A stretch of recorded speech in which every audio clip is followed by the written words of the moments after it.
čuva. Ova srce najde lek i ke te ljubam jedan vek. Секој ден, секој час да те гледам. Лидија Кочовска е еден од најквалитетните вокали во Македонија. Што те нема, ти си тој, доволно луд, станаа евергрини, песни кои се белекне едно време, кој се рефлектира и денес преку нејзините стихови. Те сакам, за тебе се би дала, ме чуваш ко да си ангел, ангел. Те најдов тебе љубов моја, сигурна сум веќе ти си тој. Ако порано еден Макфест, Скопски фестивал па и пошироко не поминуваа без Кочовска, сега нештата се сменија. Таа со години нема снимано нова песна, повеќе не се ни појавува на фестивалите како некогаш, а денес нејзиниот моќен глас може да го слушнеме како дел од македонската опера и балет. Сестрата на Тања Кочовска и керката на Невена и Панче од легендарните Манифико во искрено интервју за Ексклузив. Здраво Лидија, навистина ми е задоволство што ве имаме во Ексклузив. Ретко давате интервјуа за македонските медиуми. Зошто е тоа така? Па не знам зошто е тоа така, веројатно не се погодило. Што знам, сега баш беше бекстејдж, еве сега ви Ексклузив, така да не е ретко така се погодило. Приватно да ве прашам, која е Лидија Кочовска, бидејќи споменавте дека сега работите малку од затворен тип, од затворен карактер, која сте вие приватно и што правите денеска? Јас сум едно голема дете, која што е вработена во Македонска опера балет, во хорот на Македонска опера и балет. Прекрасно ми е таму. Значи работам веќе 10-та, 11-та година, до април 11-та, веќе годинава ќе биде 11 години полни како сум таму и се чувствувам супер. Успут си ги вршам моите секојдневни обврски, оние што ги има секој од нас, нели? Дали живее во пар или живее сам или живее со фамилија, се едно, значи 24 сати ми се малку. Јас не знам, тоа викам утре да имам 2 деца, 3 деца, фамилија зборувам, кога би имала дупло, тродупло повеќе обврски, како би постигнала, кога сама не постигнувам во 24 сати. Значи, некогаш ми се навистина малку 24 сати, ми фали време. Зашто знам да го организирам, ама некогаш знам да бидам и тотално дезорганизирана и да не знам што попрво да направам.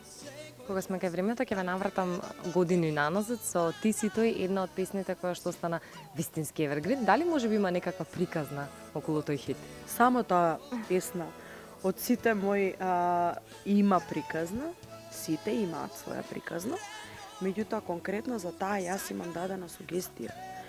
И во тој период бев многу заљубена, другарка една моја знае да каже, а кога не си била ти заљубена, јас сум цел живот заљубена. Ако не во реална, тогаш во некаква имагинарна, замислена личност. И секогаш сум сакала да бидам заљубена, зашто јас само така и знам да функционирам. Тогаш бев навистина многу заљубена, тоа беше почеток на некоја врска и тоа беше прв пат јас во животот да му се јавам на Огнен и да му кажам: Огнен, вака и вака се чувствам, те молам, стави го тоа на лист хартија.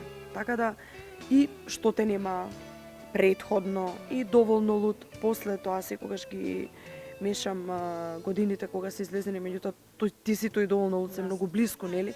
99-та е Ти си тој доволно луд е 2000-та. Знам чисто да кажам онака, ете и доволно луд е енергична песна. Пак е за љубов, ама енергична. А што те нема е драма. Меѓутоа таму не сум дала своја сугестија, а за Ти си тој да.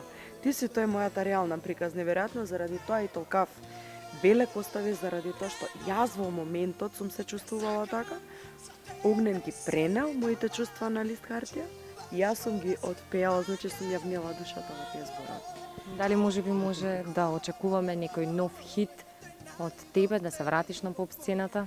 Значи, се враќам со нешто сосема поинакво, нема да обелуденам зашто се работи, еден сосема поинаков проект, од она што до сега сум го работела, а нешто кое што ќе биде многу слично и се продолжува традицијата на моите родители, што ми е многу драго.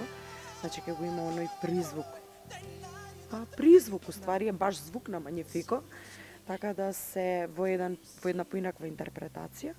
И ми е многу драго да се реализира тој проект, затоа што навистина имам и прекрасни момци околу себе, со кој што работам, а втора работа што ми е многу драго што се работи за латиноамериканска музика, која што ми е во крвта. Вие доаѓате од една уметничка фамилија, слободно ќе кажам. Како е Тања? Имате ли време да се гледате? Колку често се гледате? Тања ние живееме во иsti влез, живееме на различен кат. Значи Тања е на први, јас сум на четврти, не стигнуваме да се видиме често. Обично имаме обврски во исто време. Често ако се начекаме така, знаеме кафе да пиеме, тоа обично наутро, ама тоа ретко се случува затоа што она обично лета од дома рано наутро, јас сум подоцна ангажирана со проби, така да во текот на целиот ден и веќе навечер кога ќе доеш капнат уморен, сигурно дека нема да размишляш за кафе, а некогаш и тоа не се случува да искочиме на тераса да испиеме по едно кафе, да испушиме по едно цигара, онака баш ко сестри да си поприкажеме, да си направиме еден убав муабет. Така да се стига се што се сака, се може и се прави во животот точно. Ти благодарам многу. Исто, благодарам.